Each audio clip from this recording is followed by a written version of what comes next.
the photographers she worked with, and the people she surrounded herself with. Because she was not a great singer, she was not a great musician, she was not even a great songwriter, but somehow she picked the right people who could bring her best qualities out in her. I think Nile Rodgers, who was the creative leader of Chic, these guys invented funky dance music. What he brought to that record was a kind of air of funkiness and an air of musical sophistication that Madonna wouldn't have had without him. Like a Virgin, what a funky track. And, obviously Madonna is the face and the image in fronting that whole thing. But Nile Rodgers was very much the brains behind that record, musically. I think the guy's a genius.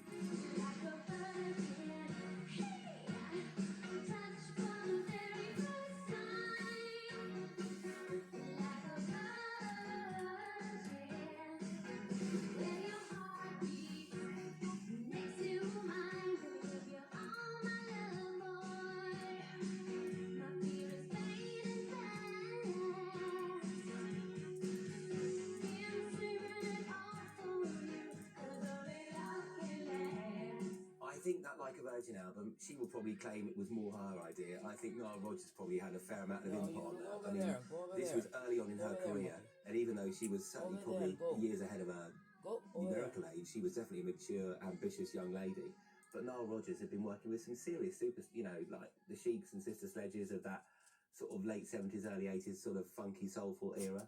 So he had a massive input on the sound of those songs. Isn't the bass lines and the way that the songs are produced, how well produced they are, and the vocals, and it all comes together to make a great pop song, and Nile Rodgers has to be responsible for most of that.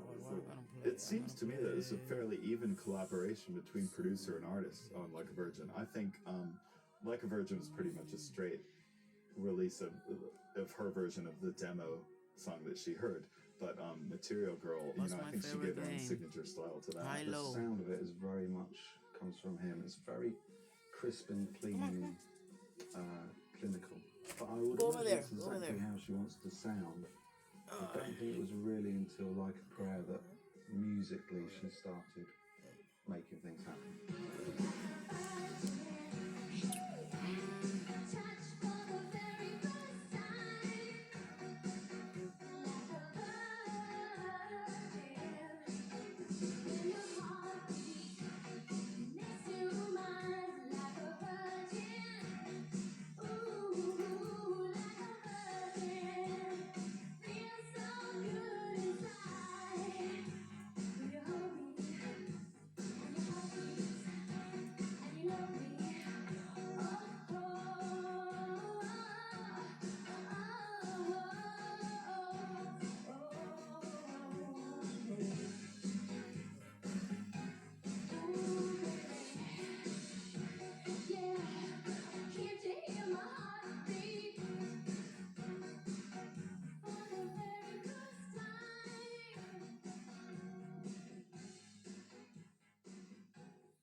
Do you miss your mother still? The mother who died when you were so young? Yeah. Do you think you'd be a different person if your mother was still alive? Or would your stage act be the same? I probably wouldn't be in the entertainment business if I had a mother. Really? What do you think? I have no idea. I'm just sure things. It was a very big thing in my life. It changed me. It made me. It turned me into the warrior that I am. Because it hurt me so deeply that I said, okay, I will never need anyone again. Since I don't have my mother to love me, and my father is spreading his attention with 8 brothers and sisters, I'm going to go out into the world and make the world love me. This is what I say to myself as a child. This was my catalyst for doing the things I did. If I'd had a mother, I'm sure I would be doing something completely different. So Madonna's a classic troubled pop star. She lost her mother when she was very young. She had a very controlling, strict father. She is very much a product of her upbringing. She would not have had that kind of fierce ambition and drive. everything she did reflected that. She was obviously very early on very obsessed with like parental disapproval, in particular, you know, her father's disapproval. The first 2 albums basically had a lot of this father stuff in them, and it was actually incorporated into her live show on the Virgin tour. She was resplendent in a white wedding dress, which was then stripped off when she went into Material Girl. It was a stunning finale at the gigs. And she then had a character playing her dad to come and drag her off stage at the end of the show in mock horror at the strip that she'd performed. Donna, come down off that stage this instant. Daddy, is that you? You're coming home with me right now, young lady. But Daddy, I'm having a good time. You heard what I said. When she played in Detroit, her father was in the audience and she made him come up on stage and say that part. And that was very much a kind of reconciling with her father. I think the way my father's learned to deal with my career and the craziness that surrounds my life and the controversy and stuff is just to sort of, I mean, he has a very large family, and my father's had a really tough life himself. And I think that he sort of lets things roll off of him instead of reacting overtly either way. Instead of being really ecstatic and happy, I think to keep himself from being really upset, he just sort of goes like this, and that's been his method of survival through the years, you know. And he doesn't treat me differently than any of my other brothers and sisters. And sometimes I think, oh God, you know, why doesn't he get excited about the things that I've accomplished? But on the other hand, I'm relieved, because then I can come home and not feel like a freak or something, you know. I'm treated like everybody else.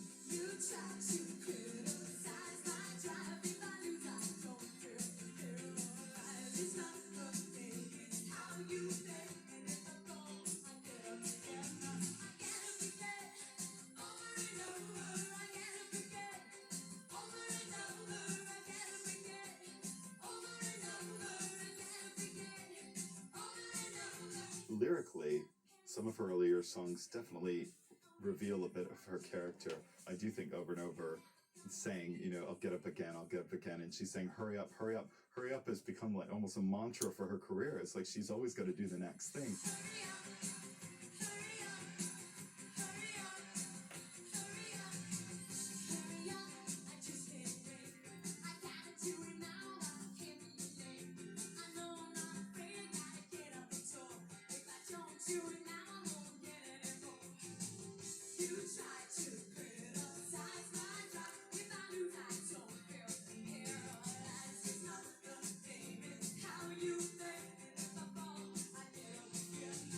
I don't want to come across as cynical now, but I think that the Like a Virgin tour, which was all about colour, flamboyance, you know, showing out, might well have been an interesting vehicle to, or a good way to cover up and distract the audience from what is really a mediocre kind of pop voice. On the Virgin tour, there was a lot of vocal tracks in the background to make up for her thin voice. There's also a lot of choreography, but it wasn't the huge kind of show that we imagine Madonna today to do. I don't think they were great gigs in those days. You know, I can remember her at the original Live Aid, and it was dreadful. I mean, dreadful.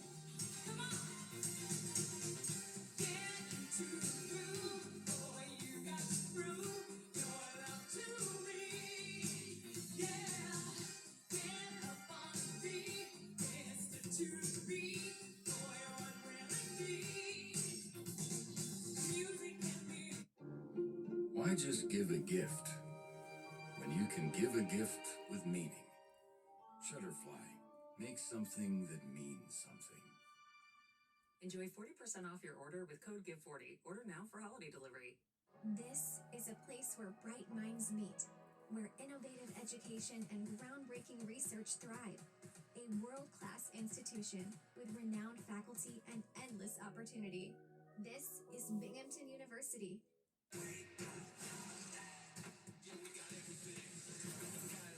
Those guys are the best. We're the good guys. It's what we do.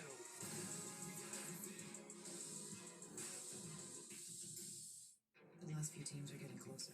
The And all after this, the NBA Cup. This is single elimination, knockout rounds. Everyone wants it.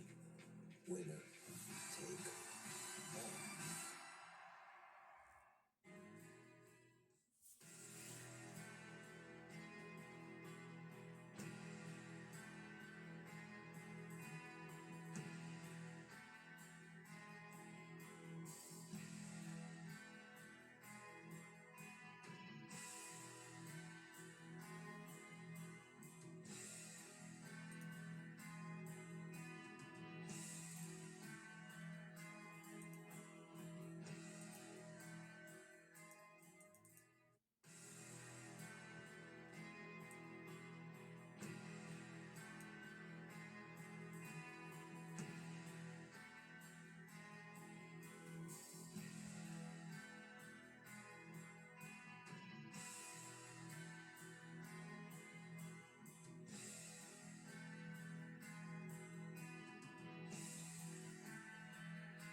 Because she knew she wasn't the best singer, I think she felt she had to give the people the show that they were going to feel they had value for money. I mean, I think that she was determined to get out there and give people a show that they would remember and remember who she was.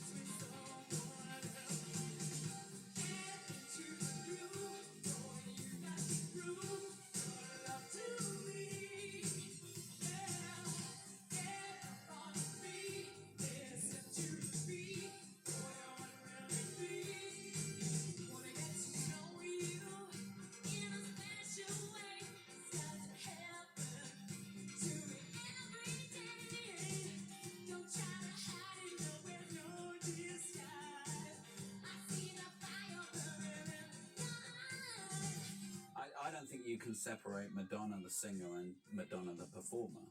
Obviously, being a performer is intrinsically linked in the pop world to movement and dance and the visual aspect.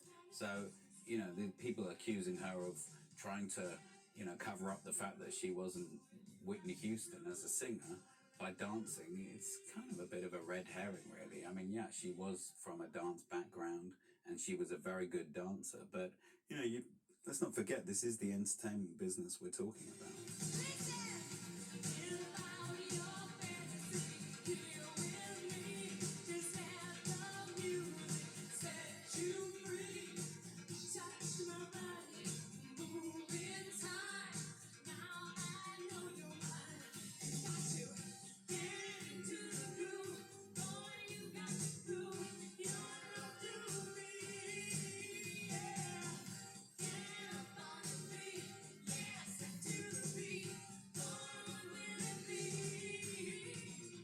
Obviously, her voice has gotten a lot better since the Like a Virgin tour, but there is sort of a ferocity and an energy in her performance. If you watch even the home video version of the tour, you can see that absolute energy of the showmanship that she's got, and she's always given that ever since that first tour.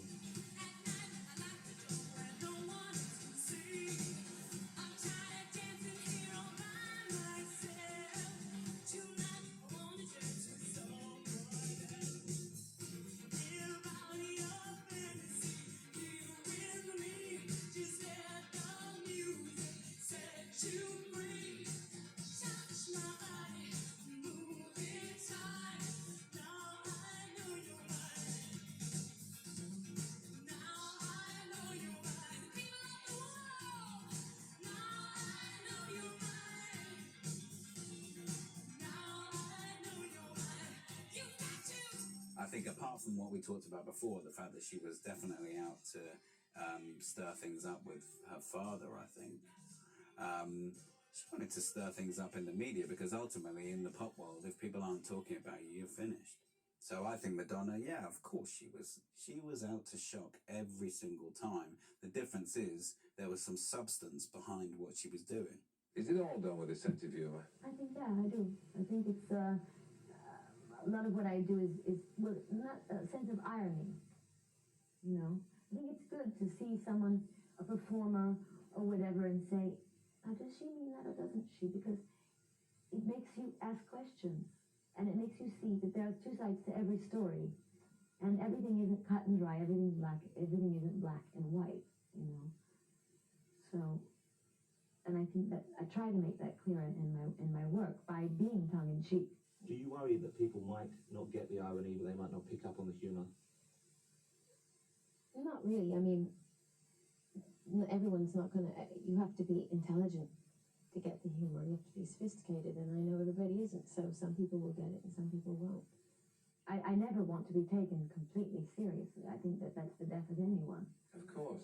That is the problem, isn't it? That people think you mean it most of the time, don't they? Do you mean everything you say? I mean everything I say, but in terms of like my performance and stuff, I mean, certainly in my last show, much of what I did was tongue-in-cheek, and I mean, I'm being very sincere with you right now, but when I present a performance, for instance, and many times in my song, there's a sense of irony that most intelligent people see it, and the people that don't, well, they don't. I mean, everyone can't love everything that you do, Of course. or understand even. Exactly. So the people are enjoying your performance, but sometimes on two different levels. Yes, absolutely, absolutely.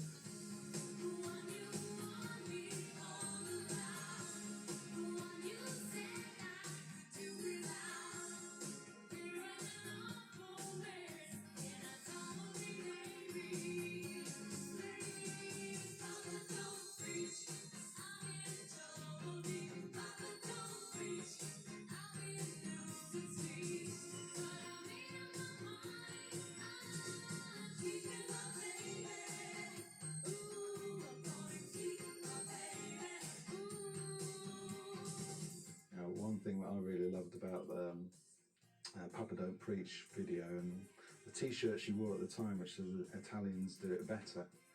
You know, it was fantastic. You know, she in every single way that she possibly could, she would try to upset or outrage or try and annoy her dad, I guess. Do you think the older generation approves of you? The older generation? Yeah, older people. Do they take a more censorious view? I don't know. I think that the intelligent older generation with a sense of humor does. But I think people my age, there are plenty of people my age that don't appreciate me or approve of me, and younger. I don't think it's just the older generation. What does that make you do? Does it make you annoyed, or does it make you want to change? It doesn't do either. Makes me laugh. She presses buttons with people, you know, and then gets people talking about what she's doing. Because if Madonna was an ugly, you know, not even ugly, if Madonna as a person and as a persona was boring, that music wouldn't stand up on its own. When you call my name, it's like a little breath. I'm down on my knees. I wanna take you there in the midnight hour. I can feel your power, just like a breath. You know I'll take you there. I hear your voice. It's like an angel sighing. I have no choice. I hear your voice. Feels like flying.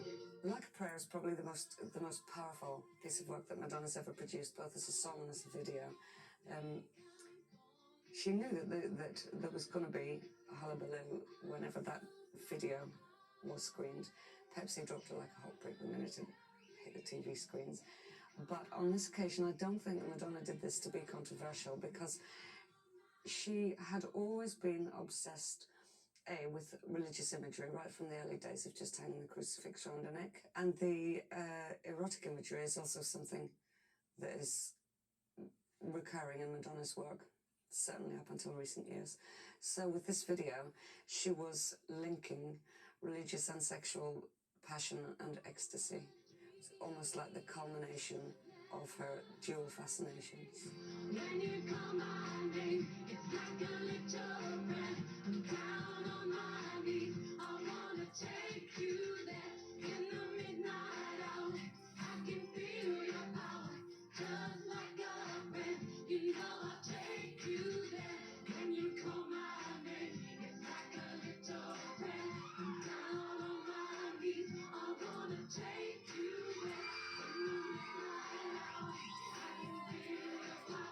Like a Prayer was inspired, the combination of sort of sexuality and church music all at the same time in a pop song that got people on the dance floor. I mean, who's ever heard of anything like that before? You know, something that quite crossed all those genres into one. You know, the Andre Crouch choir on there is really spectacular.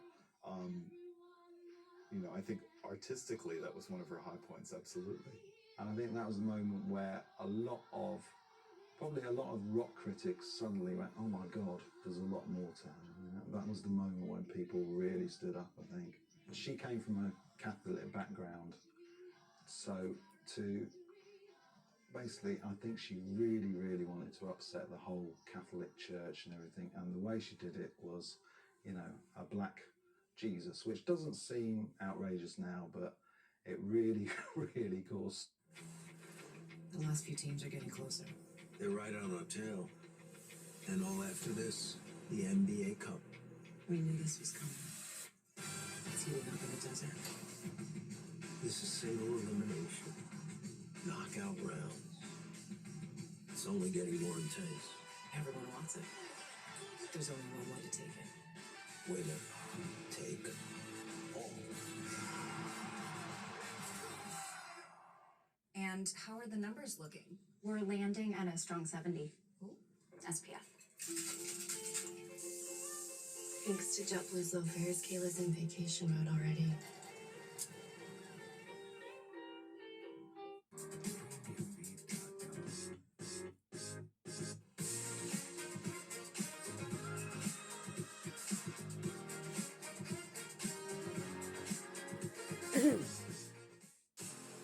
I've literally just brought home a random bag. We're planning a mission to attack this thing. We're going to break into the CIA. I want to kill you. You're the last person I want to kill. I love you. And how are the numbers looking? We're landing at a strong 70. SPF.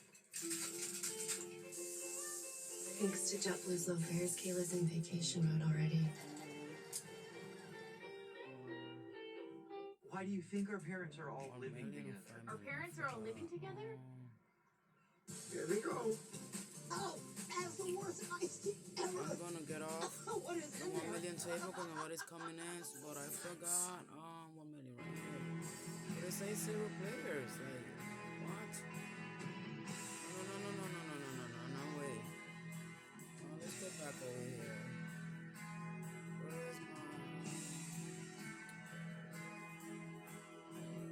Let's leave the table. Okay. Such a rumpus. Did the Vatican Let's go to coming down hard on you, did that make you resent Let's go to a 20 mil I already table. resented Catholicism. Yeah, I mean, I resented it as a child. You know, I thought that there were many unfair things about Catholicism, things I didn't agree with, and that just, you know, made me feel even stronger about that. She came into her own on Like a Prayer. I mean, she wrote most of the album the year that she turned 30, and I think that she decided to still do pop music, but I think she brought a little bit more of an adult approach to it. It's the album that pushed everything more forward, that musically people had to stand up and say, blimey, what's going on here? It was blasphemous, probably, but it was such a powerful piece of work. Oh my God. Oh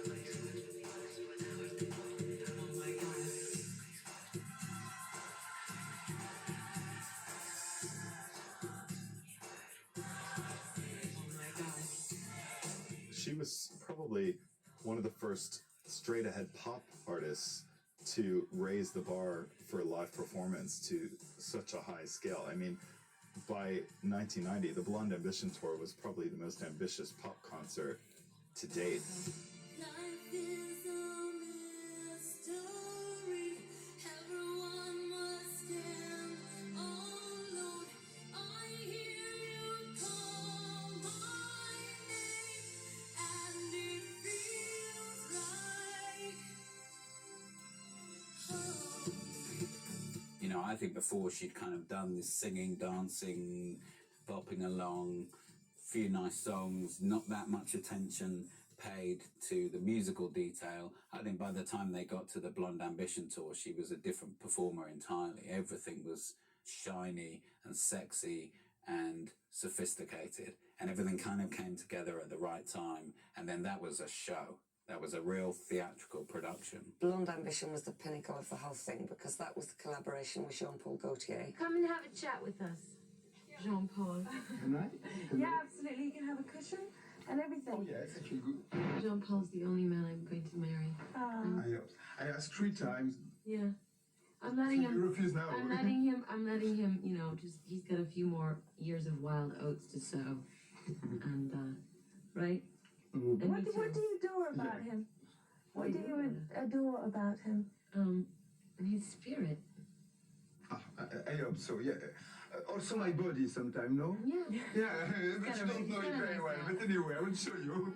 It was costumes which dealt with sexual fantasy and gender bending and all kinds of outrageous and theatrical images.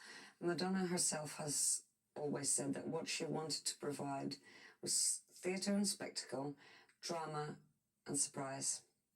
And those were always things that could be expected from Madonna live. Hold up, wait a minute, let us put some groove in it.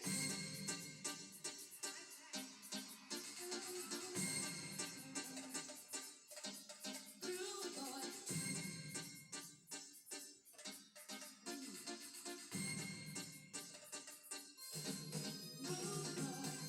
I think that every pop act since 1990 has been completely influenced by the Blonde Ambition tour. I don't think we'd have, when we go to a concert now, we expect giant screens, we expect numerous costume changes, we expect dancing, choreography, everything else. If you see a pop act and they don't deliver that, you get a bit bored. And Madonna defined how a pop act should be presented in concert. And I remember going to see Blonde Ambition and looking around, and it was the first time I really sort of felt there are people here for the show, for the outrage, not necessarily for the music. And you know, and it was a huge thing. You know, everybody had to see this amazing woman with her pointy bras simulating orgasm on Wembley stage. You know, it was like a huge thing.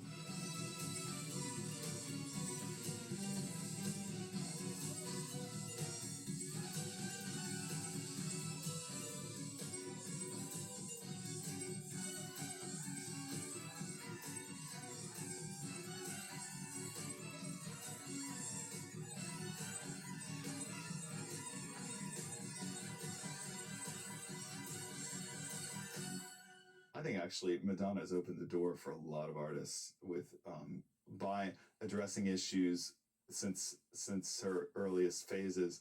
I think that it's allowed a lot of artists to break open the doors about sexuality and other taboos. You know, I think that she influenced loads of other artists, and I think a lot of artists are thankful to her for sort of addressing the issues before they had to and making it easier for them. You know, look at Britney in the school uniform. I mean, that's Madonna inspired. That is totally Madonna inspired. So she's had a big influence on other artists with what she's done with her image and video action and sex. Do you find it strange talking about, because here we are, I'm talking about essentially photographs of you in sexual situations, you in the nude. Yeah. Does that, I mean, because it feels mildly strange. It's quite a pleasant strangeness, but it feels Why is mildly it strange? Well, because I'm talking to someone I don't know about their physicality. Yeah, their but I'm playing sexuality. characters. It's theatrical to me. I mean, it's like a movie. Even though if I could do a love scene in a movie and feel nothing for the person I'm actually doing the scene with. That's what acting is. And I played this role, and the movie has an effect on people, but it's not really a life I've actually lived. I think if you look at Madonna's career, I think she only really made one mistake, and that was the sex book. But at the time, I think she was going down this line of, you know, how much further can I push people? But I think she actually thought it was an artistic kind of statement, whereas most people disagreed. They just kind of thought, you know, I don't actually want to see Madonna's bum that much, you know, or I don't want more importantly, I don't want my kids who love Madonna's music to see Madonna's bum. You're a heroine, of course, to many millions of young people, young girls and young boys. Mm-hmm. Do you think stand to them? Yes, I do. I think I stand for being honest, for saying what you believe in, for going after your dreams. There's a lot of, I deal with a lot of subjects in the movie that I think are really important. Homophobia and sexism and all of those things. I mean, I'm against those things, and I'm very vocal about it in the movie, about being against them, and also in my show. And I think that those are important things, and I think that let's see, what else? Why else am I good for people? I think part of the reasoning behind the sex book and the erotica album was, you know, I'm going to do this because I've not seen anyone else do this in pop, sort of put forth this very much, put sexuality on the table and sing about it and show photographs of it. And, you know, and her being one of the biggest, probably the biggest pop star on the planet at the time. The sex book and the erotica album were a really good step of her declaring her own independence. And I think she succeeded. And I think I really am flummoxed by people who say that the erotica album was a failure. I mean, it had major top 10 singles.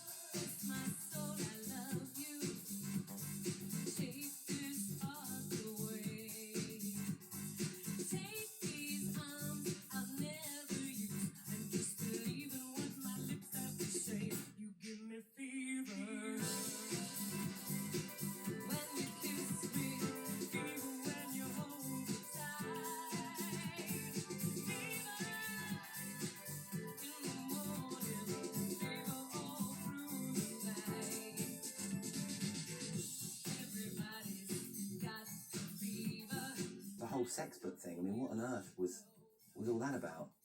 You know, I still haven't got a copy. I couldn't get one at the time, they'd sold out. She sold out, I think, with that book. And erotica. Now that was fairly hardcore, wasn't it? So it grabbed headlines, but not for necessarily the right reasons.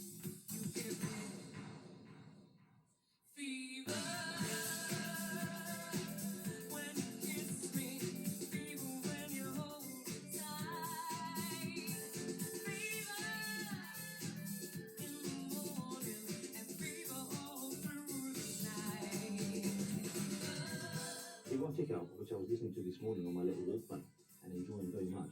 It's got much more of a kind of a dancey R&B sound to it. Is it intended for the clubs? Is that a step that you're trying to make? No, that's the kind of music I've been listening to, influenced by.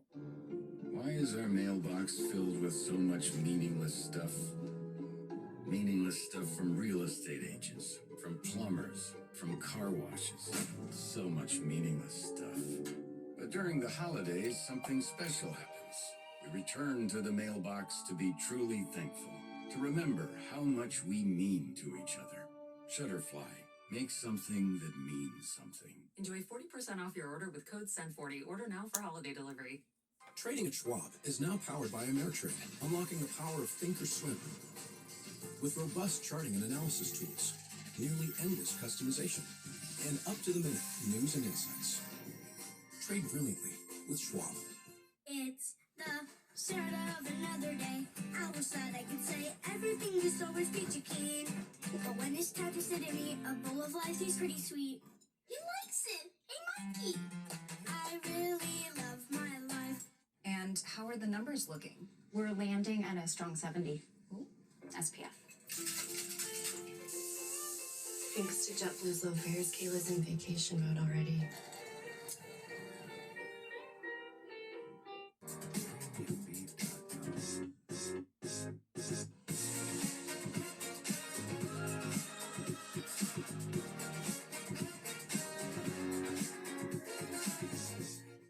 The Volvo Holiday Sales Event, perfect for wherever your passengers want to go. I want hot chocolate. Yeah, I want to go sledding. I love the holidays.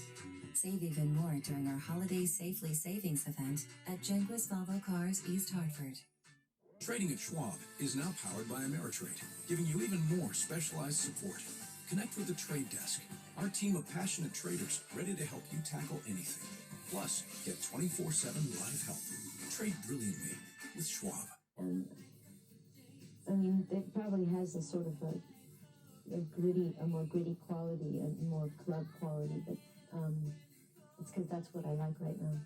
Yeah. There are a lot of, I mean, it's a very sexy album. Is it? Yeah, I think so. Good. Not all of it, but most of it.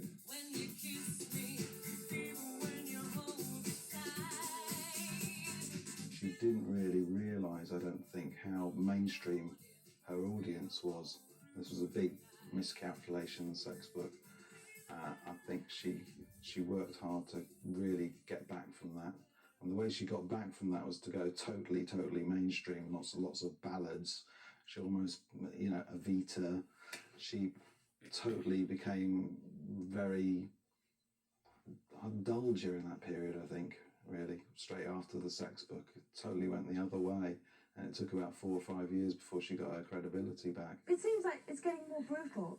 I mean, they're particularly brutal in the last year or so. Have you noticed that? And No. Why do you think that is? I mean, is there a Madonna backlash? I absolutely do what I want with my life. You know, if I buy a house and I want to paint it pink, that's what I do, you know. If I want to write a book about my sexual fantasies, that's what I do. When people are afraid of you or your ideas, it's their instinct to want to quiet you and get rid of you, and they will do it any way they can. I just think, I mean, the absurdity of it all is that now people are starting to write like 10-page articles about how my career is over with, and I sit there and I think, well, why are you writing about it? I mean, why, if everything I do is so abysmally boring and dull and you're not interested, then why have you taken the time to actually sit down? You don't want to come to me, I come to you. I didn't have so many enemies. You don't want to come to me, I come to I you. think it must be really hard for Madonna, releasing music ever since the 90s, releasing music and having to live up with the mega Madonna of the 80s and the early 90s. I mean, she was such a powerhouse in the charts then, and I think it's a lot to live up to. I mean, Ray of Light was quite a return to success, and she carried on with that in music. But, you know, I think every artist has moments where the public don't quite get where they're at.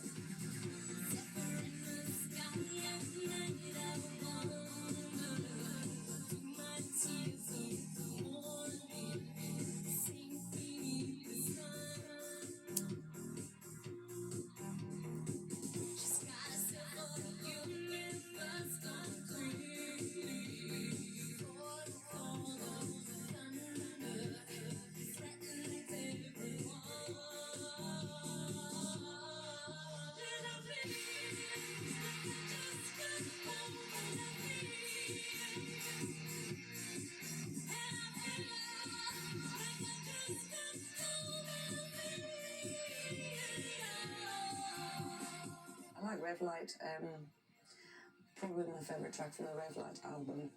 I think that this was where Madonna realised that she didn't have to set out to shock and be controversial anymore, that she still had something very nice and very woman and something important to offer her record-buying public.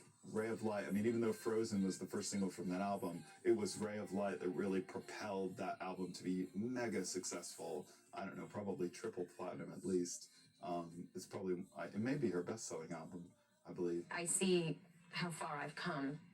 It's not like I'm ashamed of who I was 10 years ago, but I just realized that I was going through life in a kind of willy-nilly way, and I was just kind of, in a way, slashing and burning. Sometimes you have to do that, to let go of your past, and I was angry about the way people perceived me. People would have these ideas that if you were perceived as being sexual, then you couldn't be intelligent, and, you know, so I was in this very kind of angry and provocative mood, and a lot of what I was doing at the time was very ego-driven, and I was trying to shock people, you know. I'm not sure if it was an altruistic reason, you know what I mean? Looking back on it, at the time, I felt very self-important, you know? Your heart is not open, so I must go. The spell has been broken. I love you so. Freedom comes when you know to let go. Creation comes when you know to say no.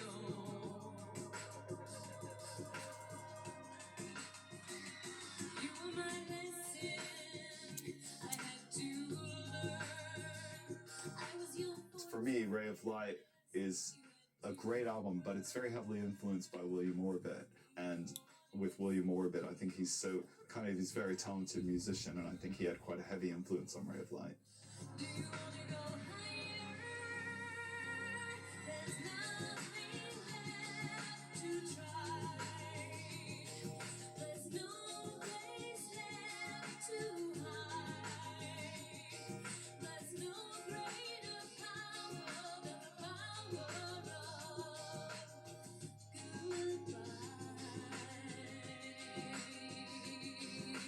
I think Ray of Light is a very good record, actually, and I think Music is a very good record. End to end, in terms of a cohesive piece of work, I think those two maybe stand up better than most of her other albums.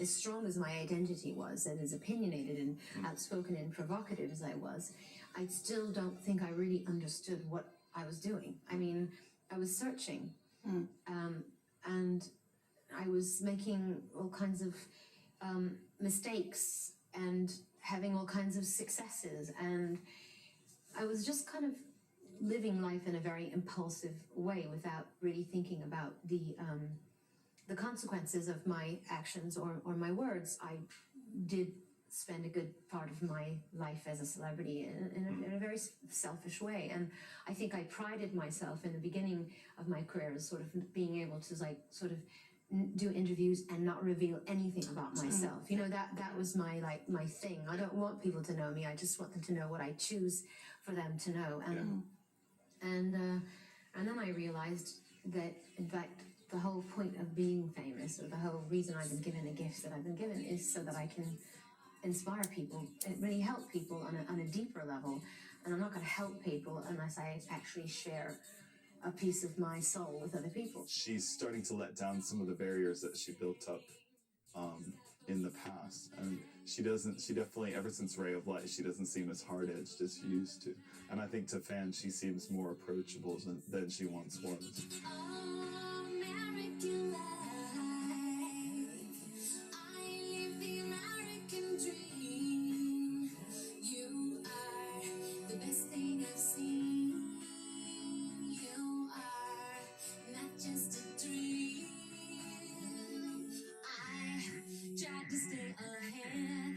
Tried to stay on top, I tried to play the part, but somehow I forgot just what I did it for, and why I wanted more.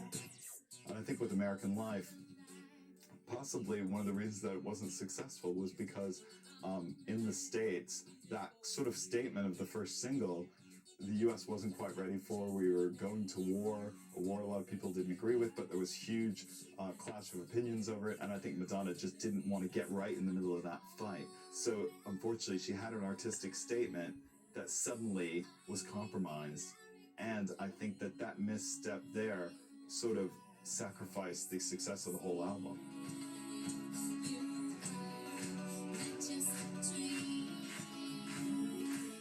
This is an ephemeral business. Next, you're just moving on. No one actually really moved on from Madonna. She doesn't now have the shock value. She doesn't have the that kind of street thing that she used to do on the same level. But no, I don't think people have got bored of Madonna. I think people are still interested in Madonna. I think they still buy her records, and I think there's still a buzz about Madonna when she releases a record. So people might talk about the fact that this record has sold half the amount that's sold, and, you know, this single didn't go straight in at #1, and, you know, everyone has peaks and troughs in their lives and in their careers. Not only do we suffer from racism and sexism and things like that, but we also suffer from ageism, and that is that once you reach a certain age... Ameritrade is now part of Schwab. Bringing you Thinkorswim, our award-winning trading platforms, support from the Schwab Trade Desk, and education crafted for traders. Also, you can trade brilliantly. At Total Wireless, we got your back every day. Others, not so much. Just look at the facts. We run on the network with America's fastest 5G speeds. They don't. Back them. We give you 50% off the total 5G unlimited plan. That's only $25 a month for one line. Not them. Back them. We lock your price for 5 years. They don't. So back those guys, right? We've got you covered. Get the facts. Then switch to Total Wireless.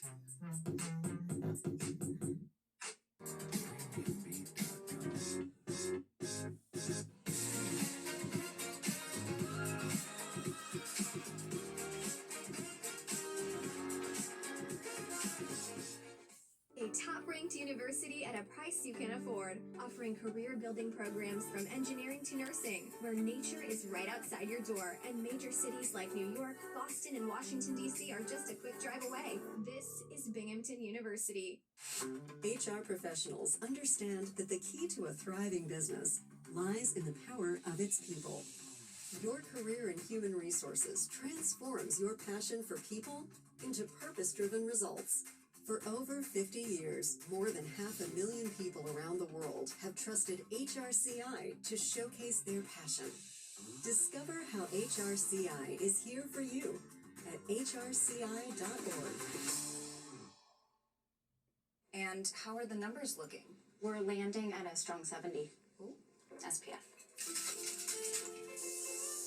Thanks to JetBlue's low fares, Kayla's in vacation mode already.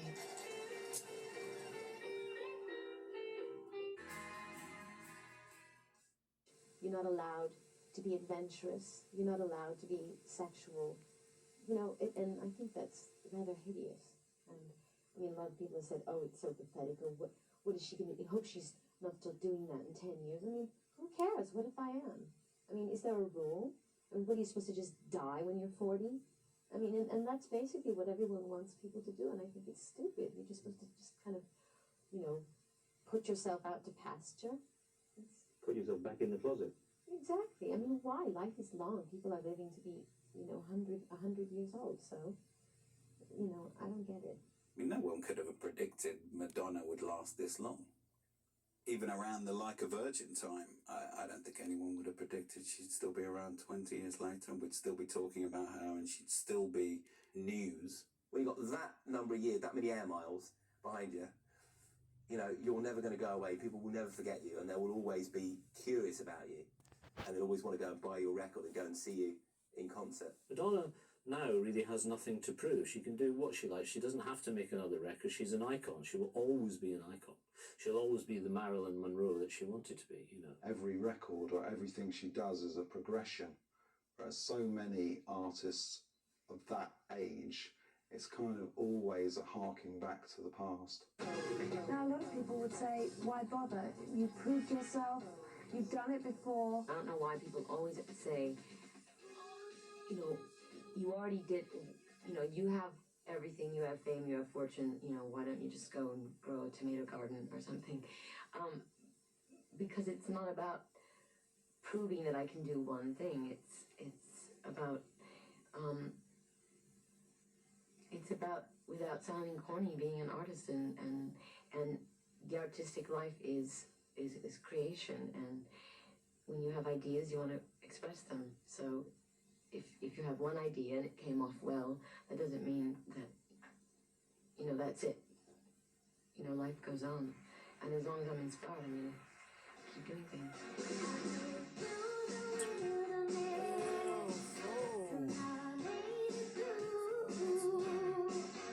It's hard to imagine somebody reaching those heights again, or be as infused in the culture as Madonna is. She's had such an influence, and it's hard to imagine a pop artist that could sort of be original enough not to be seen as sort of taking a bit of her influence and then taking it somewhere else. You know, Britney Spears and Kylie knew about Madonna before they started their careers.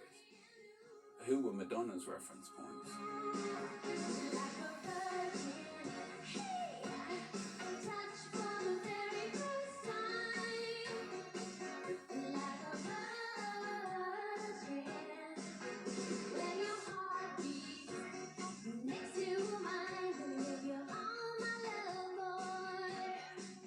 think she will be mainly remembered as an incredible pop star, someone who was much more than just a pop performer, someone who brought loads and loads of things to play, you know, someone who had great videos, someone who looked great, someone who at every turn was reinventing herself, someone who always was stirring up some kind of controversy.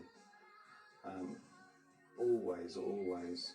You know, what else is the entertainment business about? It's, you know, what sense is not about smell, is it? Your eyes and your ears, that's what it's about. And she got both of them perfect and sustained that over a period of 20 years. You know, you can get something perfect for one single. Great. You know, or one album, great. I mean, that really is cool. But, you know, she's sustained this over 20 years. I think that's fucking amazing.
Bueno, mi gente, hasta aquí los dejo. Me acordé que tengo algunas cosas que hacer. I'm gonna leave the video right here, my people. I just remember I got something to do right quick. It's gonna be 2 minutes, but yeah. I'm gonna go and play with friends now with my other account, Poker Diva, because they're asking me if this is me. I think they are kind of confused. So, yeah, I'm gonna leave it here. I hope you enjoyed the video. That was like a biography of Madonna, the singer. And wow, I just learned a lot of stuff about her that I did not know before. You see, people, that's why when you are having fun, like I like playing poker, I'm watching that because I like to educate myself. Every day I wanna learn something new. It doesn't matter what age you are. You could be 5, 6, 7, 20, 30, 40, 50, 80, 90, 100. Every day you learn something new. And I'm happy. You know why? Because I learned something today. It was about Madonna, but I learned something about her that I did not know before. You get me? Or like my friend Mari says, you feel me? Okay, people. I hope you have a blessed day. It's still 5:48 in the morning. I'm telling you, I'm an early bird. I don't sleep much, but I'm a deep thinker, straightforward person. And yeah, always with God. Always with God now. God bless all of y'all. Have a blessed day. And remember, God works in mysterious ways. I love y'all. Bye-bye.